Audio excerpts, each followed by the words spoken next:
আসসালামু আলাইকুম প্রিয় শিক্ষার্থী বন্ধুরা, আশা করছি সকলে ভালো আছেন। সামনে আপনাদের এসএসসি পরীক্ষা।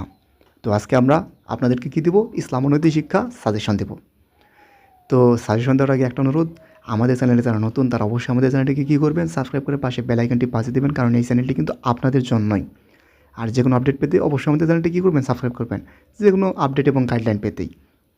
তো চলুন শুরু করি। ইসলাম শিক্ষা সাবজেক্ট একদমই সহজ সবার কাছে, আমাদের কাছে।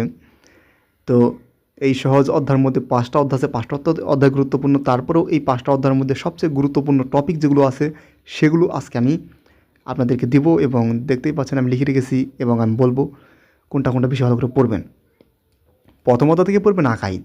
আকাইদ থেকে ইমান, তাওহিদ, রিসালাত, আখিরাত এবং তাকদিরের ধারণা এবং গুরুত্ব, এগুলো থেকে কিন্তু বেশিরভাগ আসে। বিশেষ করে ইমান, তাওহিদ, রিসালাত এগুলোতে কিন্তু প্রশ্ন আসে। আর আখিরাতের তো বিভিন্ন স্তর আছে, জান্নাত জাহান্নাম, মৃত্যু, হাসরের ময়দান, তারপর হচ্ছে মিজান, এগুলোতে কিন্তু প্রশ্ন আসে। আর এগুলো কিন্তু আমরা বানিয়ে দিতে খুবই এক্সপার্ট আছি, তাই না? তো এগুলো ভালো করে পড়বেন। এরপর হচ্ছে দ্বিতীয় অধ্যায় ইবাদত। ইবাদত সাধারণত ইবাদতের 5টি মূল স্তম্ভ আছে, তবে তার মধ্যে সবচেয়ে বেশি প্রশ্ন আসে সালাদ, হজ, জাকাত এবং এর শিক্ষাসমূহ, এগুলো থেকে বেশিরভাগ প্রশ্ন এসে থাকে এবং এগুলো বারবার করে কী করবেন, পড়বেন। এরপর যদি বলি তৃতীয় অধ্যায়টা অত্যন্ত গুরুত্বপূর্ণ। এই অধ্যায়ের নাম হচ্ছে ইসলাম ও ব্যক্তিগত জীবন। এই অধ্যায়টাও পড়বেন। এই অধ্যায় থেকে প্রশ্ন আসবে, মানে 5টা অধ্যায়, তো 5টা অধ্যায় থেকে আপনাদের প্রশ্ন আসবে, তবে এগুলো ভালো করে দেখবেন। এইসব টপিকগুলো হালাল হারাম, নৈতিকতা এবং পারস্পরিক অধিকার, এগুলো সম্পর্কে আর কি প্রশ্ন এসে থাকে, এগুলো ভালো করে পড়তে হবে। এরপর দেখুন চতুর্থ অধ্যায়ের নাম হচ্ছে আখলাক। এখান থেকে প্রশ্ন আসবে, এমসিকিউ আসবে এবং সংক্ষিপ্ত প্রশ্ন আসবে। সৎ গুণাবলীর যেমন হচ্ছে সততা, ওয়াদা রক্ষা, দেশপ্রেম এবং কিছু কুফল রয়েছে, যেমন হচ্ছে কি বলে, হিংসা, অহংকার, মিথ্যা বলা, এগুলো সম্পর্কে আর কি আসে। তো এগুলো পড়লে আশা করছি এখান থেকে আপনি কমন পাবেন। আখলাক মানে কি, চরিত্র, আপনার চরিত্র ভালো নাকি খারাপ, দুইটা সম্পর্কে আর কি আপনার আসবে পরীক্ষায়। এরপর হচ্ছে পঞ্চম অধ্যায় হচ্ছে আদর্শ জীবন চরিত। এখান থেকে আপনার প্রশ্ন আসবে, এবং আদর্শ জীবন চরিত্র বলতে কার জীবন, মহানবী সাল্লাল্লাহু আলাইহি সাল্লামের জীবন এবং খলিফাদের অবদান সম্পর্কে কিন্তু আসবে।